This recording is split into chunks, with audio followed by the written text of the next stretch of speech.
Have you ever wondered why some people who almost died come back calmer, kinder, and less afraid of death? And have you ever noticed how the biggest questions about consciousness often appear when life is most fragile? Welcome back to the channel. Today we are walking into the territory where science meets mystery and where spiritual practice meets careful observation. Near-death experiences are one of those topics that can easily become sensational, but they can also become a mirror that forces us to ask a very practical question. What is consciousness really? And even more practical, what kind of mind are we training right now? Two guiding ideas will carry us through this story. First, near-death experiences do not automatically prove any single worldview, but they do challenge lazy assumptions and invite deeper humility about what we know and what we only think we know. Second, whether you interpret these experiences through science or through Buddhist practice, the most important result is not winning an argument. The most important result is transforming how you live. More compassion, less fear, more clarity, less clinging. Now let me tell this as a story you can feel. Imagine a man named Thomas. Thomas is a physician type, not necessarily a doctor, but a person trained to trust evidence. He respects emotions, but he does not let emotions decide what is true. He likes clean explanations. He likes mechanisms. He likes being able to say this causes that. Thomas also has a private fear he does not talk about. Death, not in the dramatic way, in the quiet way that appears at night when the house is still. He has seen enough of life to know that bodies break. He has seen families collapse under sudden loss. And even though he acts confident, his mind sometimes whispers a question he cannot fully silence. What if everything ends? What if consciousness is just a flame that goes out? One day Thomas is invited to attend a discussion.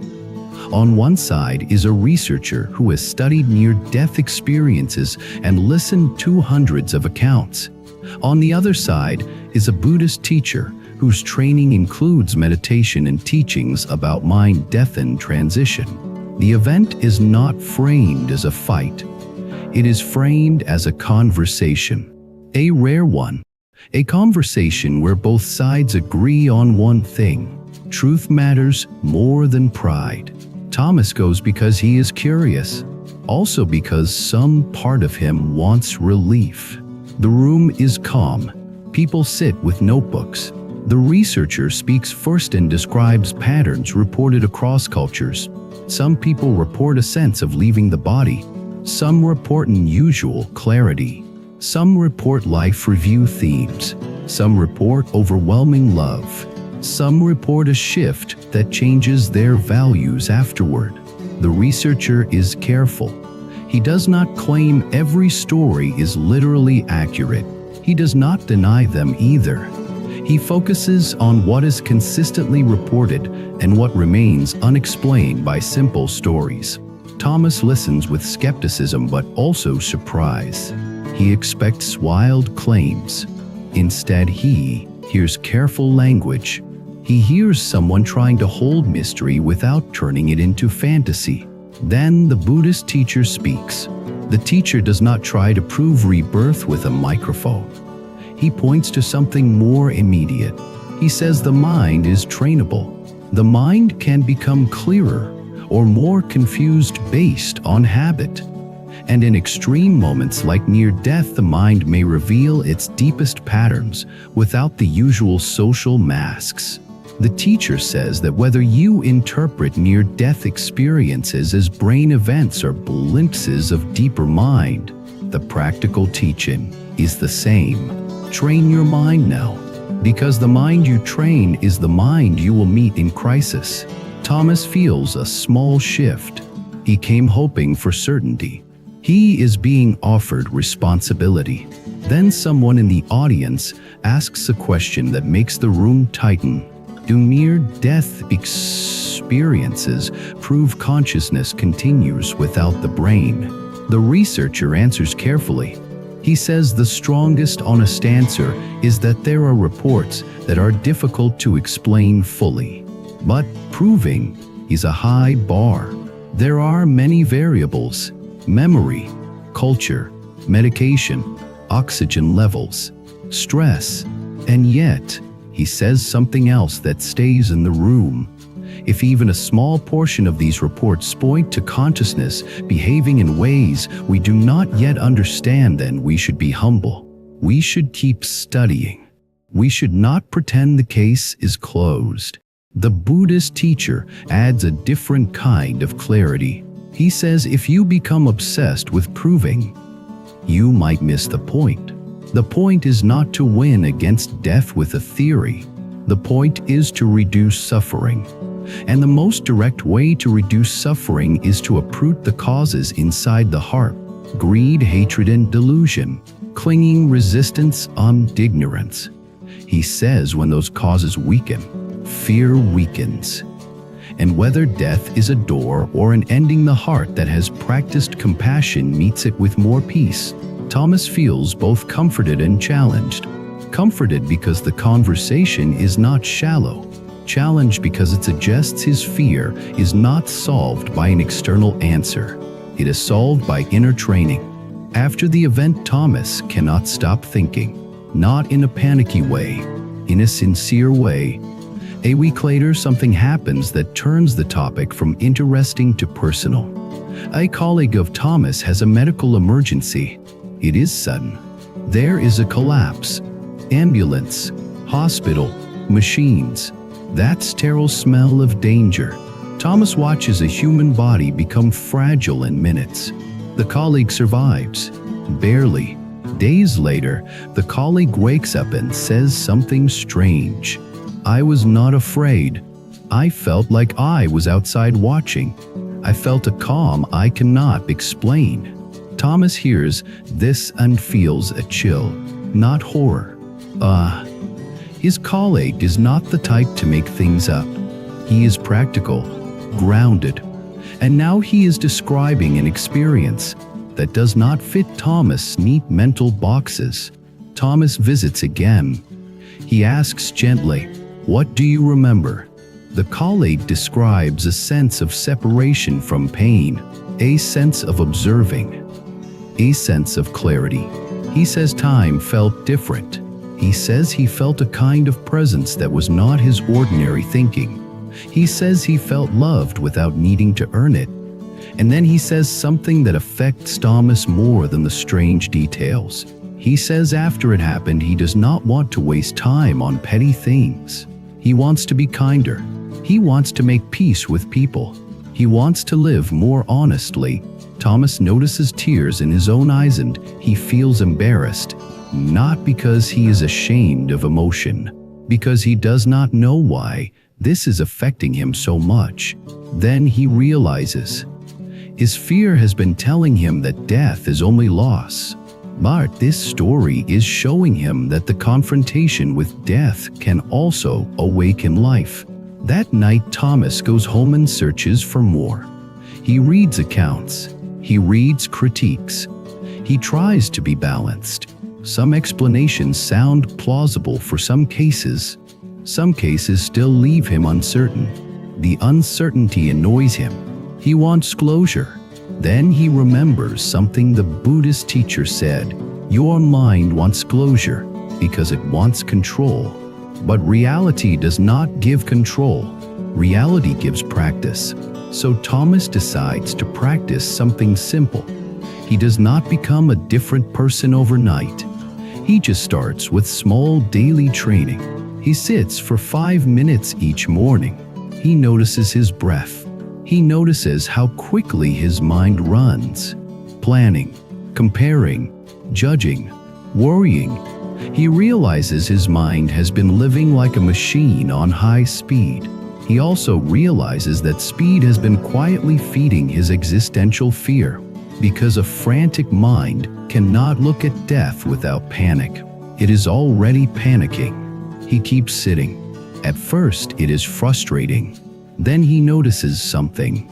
Between thoughts, there is a small gap. In that gap there is a quiet awareness that is not anxious. It is not excited. It is simply present. This becomes important later. A month passes. Thomas hears another story from another person. Similar pattern. Different culture. Different background. Same shift in values. More compassion.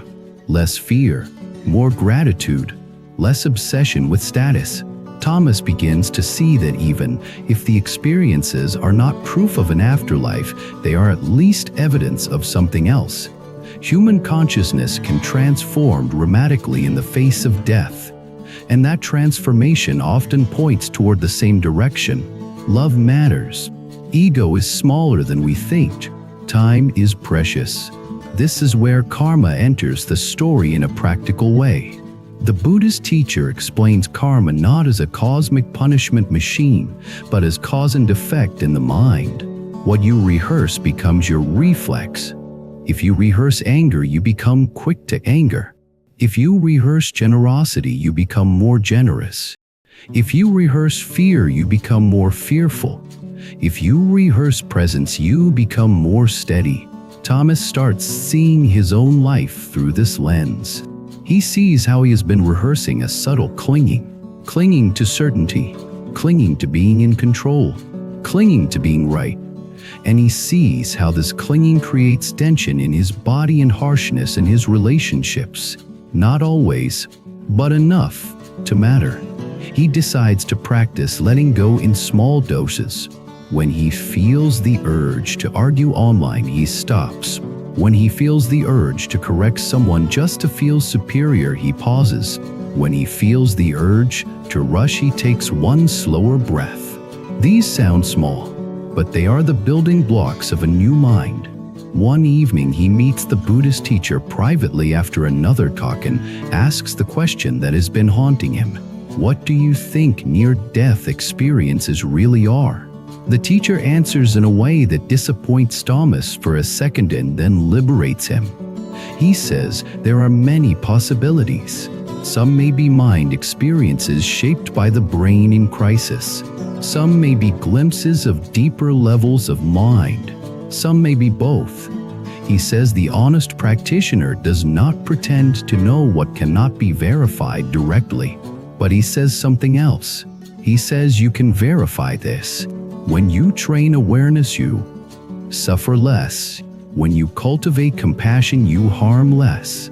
When you loose unclinging, you fear less. That is the path. And that path is useful no matter what death turns out to be. Thomas realizes the teacher is refusing to feed his addiction to certainty. The teacher is feeding his capacity for wisdom. Thomas asks a more personal question.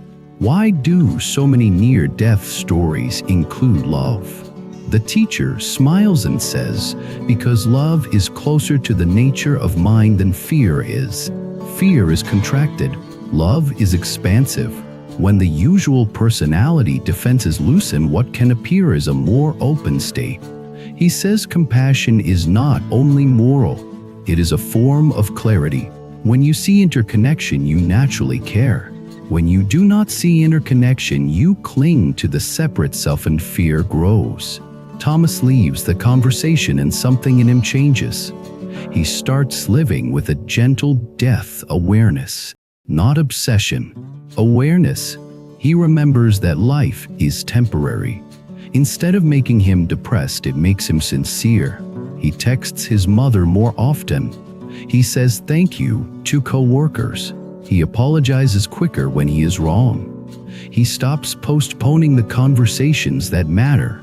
He spends less time feeding rage content. He chooses quieter activities that bring his nervous system back to center. Then something surprising happens. His existential fear reduces, not because he received proof, because he reduced clinging. He begins to see that the fear of death often hides the fear of unfinished life, the fear that you did not love enough, the fear that you wasted time, the fear that you harmed people. When you live more aligned with compassion and wisdom, that fear has less ground to stand on. Now let me widen the lens for you. Near-death experiences sit at an intersection. Science asks what mechanisms could produce these reports. Culture asks how symbols shape memory. Philosophy asks what consciousness is. Buddhism asks how mind relates to suffering and liberation. If you pick only one lens, you might miss the fuller picture. The scientific lens can help you stay honest. It reminds you not to believe everything automatically. It encourages careful study and avoid superstition. The Buddhist lens can help you stay wise. It reminds you that suffering is deeply tied to clinging. It teaches you to train attention. It teaches you to cultivate compassion. It teaches you to accept impermanence and stop fighting reality. When you combine honesty with wisdom, you get something powerful. A life that does not need perfect certainty to be meaningful. A mind that can hold mystery without panic. A heart that can face death without becoming cruel. Now I want to bring this into your daily life in the most practical way. If you ever feel anxious about death or the unknown, try this sequence gently. First, feel the body. Notice where fear lies. Chest, throat, stomach. Second, notice thoughts as thoughts. Images of darkness, stories of loss. Third, remember impermanence. Fear changes. Thoughts change. Sensations change. Fourth, return to breath. Let the exhale be slow. Fifth, add compassion. Say quietly, may I be gentle. May others be safe. May all beings be free from suffering. This last step is not decoration. Compassion breaks the trance of self-centered fear. It widens the mind. A wide mind is less panicked. That is also why many people return from near-death experiences with more compassion. The experience may temporarily break the trance of small self. And when that trance breaks, values shift. But you do not need to almost die to learn that lesson. You can learn it now through practice. Now let me share a closing story inside the story. Thomas eventually meets his colleague again months later. The colleague looks different, not physically, energetically, softer, more patient, more present. Thomas asks him what changed most. The colleague says, I stopped living like I had forever, and strangely that made me feel less rushed. I stopped needing to prove myself all day. I started caring about how I treat people. I started caring about what kind of mind I am building. Thomas nods because he understands now. That is the real teaching. The question is not only what happens after death. The question is what happens to your life when you remember death.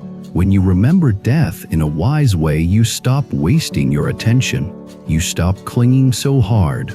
You become kinder. You become more awake. That is the kind of awakening that Buddhism calls wisdom joined with compassion.